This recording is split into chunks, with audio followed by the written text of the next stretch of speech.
وزیر کی جان پر بنی ہوئی تھی۔ فقیر بات ہی نہیں سن رہا تھا۔ آخر طویل منت سماجت کے بعد فقیر نے سر اٹھایا۔ ہاں بولو، کیا کہنا ہے؟ وزیر نے ہاتھ جوڑے اور بتانا شروع کیا کہ 1 مہینہ پہلے ہمارے بادشاہ سلامت نے اچانک دربار میں ایک سوال اچھالا کہ کامیاب کردار کے لیے تربیت زیادہ کارآمد ہے یا ماحول؟ میرے ہم منصب وزیر نے جھٹ سے کہا، عالی جان تربیت، جبکہ میں نے اجالت میں کہا، جناب ماحول۔ ماحول تربیت پر فوقیت رکھتا ہے۔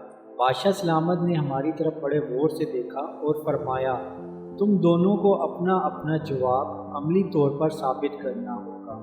جو ثابت نہ کر سکا اس کا سر قلم کر دیا جائے گا، اور اس کے لیے ہمیں 1 ماہ کی مہلت دی گئی۔ ہم دونوں اپنا جواب کی عملی تعبیر تلاش کرنے میں لگ گئے۔ میں سوچ سوچ کے پاگل ہونے کے قریب تھا، مگر کچھ سمجھ نہیں آ رہا تھا کہ 24 دن بعد اچانک میرے ہم منصب وزیر نے میری موت کے پروانے پر گویا دستخط کرتے ہوئے دربار میں اپنے جواب کو عملی طور پر ثابت کرنے کی اجازت چاہی۔ اجازت ملنے پر اس نے دربار میں کھڑے ہو کر تالی بجائی۔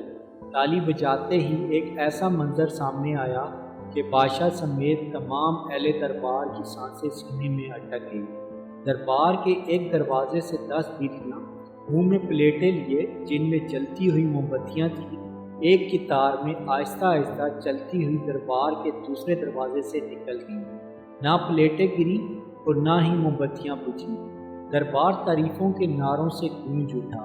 میرے ہم منصب وزیر نے بادشاہ کی طرف دیکھا اور بولا، حضور، یہ سب تربیت ہی ہے کہ جس نے جانور تک کو اس درجہ نظم و ضبط کا عادی بنا دیا۔ بادشاہ نے میری جانب دیکھا۔ مجھے اپنی موت سامنے نظر آ رہی تھی۔ میں دربار سے نکل آیا۔ تبھی ایک شخص نے آپ کا نام لیا کہ میرے مسئلے کا حل آپ کے پاس ہی ہو سکتا ہے۔ میں 2 دن کی مسافت کے بعد یہاں پہنچا ہوں۔ دی گئی مدت میں 4 دن باقی ہیں۔ اب میرا فیصلہ آپ کے ہاتھ میں۔ فقیر نے سر جھکایا اور آہستہ سے بولا، واپس جاؤ اور بادشاہ سے کہو کہ 30ویں دن تم بھرے دربار میں ماحول کی افادیت کو ثابت کرو گے۔ مگر میں تو یہ نہیں کر سکوں گا، وزیر نے لاچارگی سے کہا۔ آخری دن میں خود دربار میں آؤں گا، فقیر نے سر جھکائے ہوئے کہا۔ وزیر مایوسی اور پریشانی کی حالت میں واپس دربار چلا آیا۔ مقررہ مدت کا آخری دن تھا۔ دربار کھچا کھچ بھرا ہوا تھا۔ وزیر کا دل زور زور سے دھڑک رہا تھا۔ سب کی نظریں بار بار دروازے کی طرف اٹھتی تھیں کہ اچانک ایک مفلس سا شخص اپنے مختصر سامان کا تھیلا اٹھائے دربار میں داخل ہوا۔ بادشاہ کی طرف دیکھا اور بولا، وقت کم ہے، میں نے واپس جانا ہے۔ اس وزیر سے کہو تربیت کی افادیت کا ثبوت دوبارہ پیش کرے۔ تھوڑی دیر بعد دوسرے وزیر نے تالی بجائی اور دوبارہ وہی منظر پلٹا۔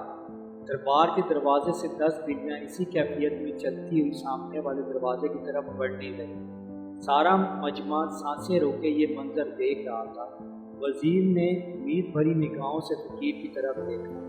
جب بلیاں عین دربار کے درمیان پہنچی تو فقیر آگے بڑھا اور ان کے درمیان جا کر اپنا تھیلا الٹ دیا۔ تھیلے میں موٹے تازے چوہے نکلے اور دربار میں ادھر ادھر بھاگنے لگے۔ بلیوں کی نظر جیسے ہی چوہوں پر پڑی، انہوں نے منہ کھول دیے۔ پلیٹیں اور موم بتیاں دربار میں بکھر گئیں۔ ہر طرف بھگدڑ مچ گئی۔ بلیاں چوہوں کے پیچھے لوگوں کی جھولیوں میں گھسنے لگیں۔ لوگ کرسیوں پر اچھلنے لگے۔ دربار کا سارا نظام درم برم ہو گیا۔